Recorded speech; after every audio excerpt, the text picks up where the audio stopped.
வெண்பால் கொண்ட சிறுதீவுக்கு கால் கொண்டு நடமாடும் நீதான் என் அதிசயம். உலகில் ஏழல்ல அதிசயங்கள் வாய் பேசும் பூவெனி எட்டாவது அதிசயமே. வான் மிதக்கும் கண்கள், தேன் தெறிக்கும் கண்ணங்கள், பால் குடிக்கும் மதரங்கள் அதிசயமே. நங்கை கொண்ட வீரல்கள் அதிசயமே.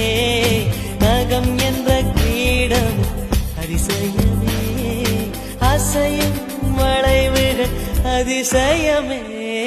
கல் தோன்றி மண் தோன்றி கடல் தோன்றும் முன்னாலே உண்டான காதல் அதிசயம்.